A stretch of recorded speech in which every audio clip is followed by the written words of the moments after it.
اللہ تبارک و تعالی نے مجھے اور آپ کو کلمہ لا الہ الا اللہ محمد الرسول اللہ صلی اللہ علیہ وسلم دے کر اس دنیا کے اندر پیدا فرمایا ہے۔ یہ ہمارے لیے بڑے شرف کی بات ہے، بڑے فخر کی بات ہے، اور اللہ تبارک و تعالی نے مزید یہ کرم ہمارے اوپر کیا ہے کہ ہمیں مذہب اسلام کے اندر پیدا فرمایا ہے۔ اب یہ مذہب اسلام اور کلمہ لا الہ الا اللہ محمد الرسول اللہ صلی اللہ علیہ وسلم کا تقاضا کیا ہے؟ یہ ہم سے چاہتا کیا ہے؟ اسلام ہم سے کیا چاہتا ہے؟ اسلام ہم سے کیا چاہتا ہے؟ اسلام یہ نہیں کہتا کہ پوری دنیا مسلمان ہو جائے، اسلام یہ نہیں چاہتا کہ پوری کی پوری دنیا مسلمان ہو جائے، اسلام یہ چاہتا ہے کہ جو مسلمان ہے وہ پکا مسلمان بن جائے۔ اسلام کیا چاہتا ہے؟ کہ جو مسلمان ہے وہی پکا مسلمان ہو جائے۔ اب ہم پکے مسلمان کیسے بن سکتے ہیں؟ کیسے بن سکتے ہیں ہم پکے مسلمان؟ ہم اسلام کے اندر پورے داخل ہو کر ہم پکے اور سچے مسلمان بن سکتے ہیں۔ قرآن کی آواز کو پہچان کر ہم سچے اور پکے مسلمان بن سکتے ہیں۔ جب ہم بازار میں جائے، اسلام ہم سے یہ چاہتا ہے کہ جب ہم بازار میں جائے تو ہماری خرید و فروخت اسلام کے مطابق ہونی چاہیے۔ جب ہم کسی سے ملے تو ہماری ملاقات بھی اسلام کے مطابق ہونی چاہیے۔ جب ہم کسی کے ساتھ وعدہ کریں تو وعدہ بھی ہمارا اسلام کے مطابق ہونا چاہیے، اور ہمارا کردار، ہماری گفتار، ہماری رفتار، ہمارے طور طریقے، ہماری تہذیب، یہ سب کے سب اسلام کے مطابق ہونی چاہیے۔ اسلام ہم سے یہ چاہتا ہے، اسلام ہم سے یہ چاہتا ہے۔ خالی جنت میں جانا ہے ہمیں، خالی جنت میں نماز پڑھ کر نہیں جائیں گے، خالی جنت میں روزہ رکھ کر نہیں جا سکتے، خالی جنت میں اللہ کی عبادت کر کر نہیں جا سکتے۔ یہ جو دوائی بتائی ہے، اس دوائی کا ہونا بھی بہت ضروری ہے۔ یہ دوائی ہمیں لینی پڑے گی، تب جا کر ہم جنت میں جا سکتے ہیں۔ اور وہ دوائی یہ ہے کہ جب ہم بولے تو ہمارے بولنے میں، ہماری گفتار میں اسلام جھلکے۔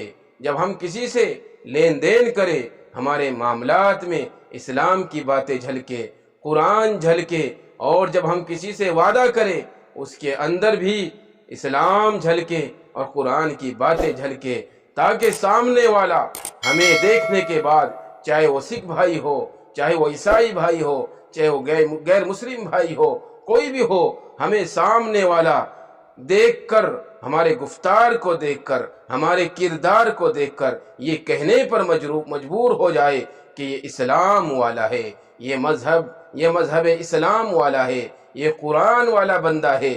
تب جا کر ہماری زندگی ایک اہم زندگی بن سکتی ہے اور قیمتی زندگی بن سکتی ہے۔ تو اسلام ہم سے یہ ساری چیزیں چاہتا ہے، اور یہ کب ہوگا؟ جب ہم اپنے آپ کو اسلام کے سانچے میں ڈھالیں گے، جب ہم اپنے آپ کو قرآن کے سانچے میں ڈھالیں گے، جب ہم اپنے آپ کو قرآن کے احکام اور قرآن کے اندر کیا کیا بیان کیا گیا ہے ان کو پہچان کر، ان کو جان کر اللہ کے احکام کو مانیں گے، اور اللہ کے احکام کو مان کر زندگی گزاریں گے۔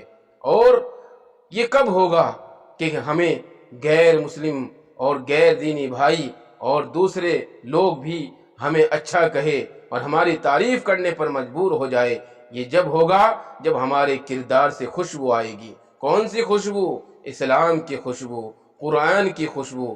تب یہ ساری چیزیں ہوگی، تب ہم اسلام کی آواز اور اسلام کی چاہت کو پورا کر سکتے ہیں۔ میرے نبی صلی اللہ علیہ وسلم کو جب دنیا کے اندر یہ پیغام دینا تھا کہ اللہ تبارک و تعالیٰ کی عبادت کرو اور میں اللہ کا رسول ہوں، تو ہمارے نبی صلی اللہ علیہ وسلم نے ایسے ہی لوگوں کو دعوت نہیں دی، بلکہ سب سے پہلے تمام لوگوں کو یہ کہا کہ مجھے یہ بتاؤ کہ تم میرے بارے میں کیا خیال رکھتے ہو۔ ہمارے نبی محمد مصطفیٰ صلی اللہ علیہ وسلم کی آواز کو سن کر تمام مشرکین مکہ اکٹھے ہو گئے، تمام لوگ اکٹھے ہو گئے۔ یہ زندگی کا نچوڑ ہے، یہ زندگی کا نچوڑ ہے۔ تمام لوگ جمع ہو گئے اور سبھی نے ایک آواز سے مل کر کہا کہ اے محمد صلی اللہ علیہ وسلم، تجھ سے زیادہ کوئی خوبصورت نہیں ہے، تجھ سے زیادہ کوئی سچ بولنے والا نہیں ہے، تجھ سے زیادہ کوئی امین نہیں ہے، کوئی امانت رکھنے والا نہیں ہے، تجھ سے زیادہ کوئی سچ بولنے والا نہیں ہے۔ یعنی پورے مکہ والوں نے یہ کہا کہ اے محمد، تیری زندگی اعلیٰ زندگی ہے، تجھ سے اعلیٰ کوئی نہیں ہے، تیرا معیار بلند و بالا ہے، تیرا کردار بولتا ہے۔ پورے مکہ نے اس بات کی جب گواہی دی، اور جب میرے محمد مصطفیٰ صلی اللہ علیہ وسلم نے یہ باتیں سنی، پھر کہا کہ جب تم نے مجھے مان ہی لیا، جب تم نے مجھے تسلیم کر ہی لیا، تو پھر آؤ میں تمہیں بتاتا ہوں کہ اللہ وحدہ لا شریک لہ کی عبادت کرو اور محمد رسول اللہ صلی اللہ علیہ وسلم کو اس کا رسول مانو۔ اس طریقے سے میرے نبی صلی اللہ علیہ وسلم نے دین کی دعوت دی ہے۔ سب سے پہلے معاملات کے اندر، ہر چیز کے اندر اس بات کو پکا کر لیا کہ لوگ میرے بارے میں کیا خیال رکھتے ہیں۔ زندگی کا فن یہ نہیں ہے کہ دوسرے اچھے بن جائے یا ہم دوسروں کو اچھا بنا دیں۔ زندگی کا فن یہ ہے کہ ہم خود اچھے بن جائے، ہم خود اچھے بن جائے، ہماری سوچ اچھی بن جائے، ہماری سوچ اچھی بن جائے، ہماری زندگی اچھی بن جائے۔ جب ہمارے اندر یہ فن آ جائے گا تو یہ سمجھ لو زندگی کا مقصد پورا ہو جائے گا اور اسلام کی چاہت پوری ہو جائے گی۔ اس لیے آج سے تمام لوگ عہد کریں کہ انشاءاللہ ہمیں خود کی زندگی کو اچھا بنانا ہے، ہمیں خود کی زندگی کو اچھا بنانا ہے، ہمیں اسلام کی آواز کو پہچاننا ہے اور اسلام کی چاہت کو پورا کرنا ہے۔ جب ہم خود اچھے بن جائیں گے تو ہمیں دیکھ کر دوسرے خود بخود اچھے بن جائیں گے انشاءاللہ، اور ہم اپنے ایمان کا، اپنے اسلام کا جھنڈا بلند کرنے والے بن جائیں گے اور اپنے اسلام کے نام کو بلند کرنے والے بن جائیں گے۔ آج تو ہماری زندگی ایسی ہے کہ آج ہمیں دیکھ کر دوسرے لوگ پیچھے کو بھاگ رہے ہیں، ہمیں دیکھ کر دوسرے لوگ پیچھے کو بھاگ رہے ہیں، اور ہماری زندگی ایسی ہونی چاہیے کہ لوگ ہمیں دیکھ کر ہمارے قریب آئے۔ اور یہ کب ہوگا؟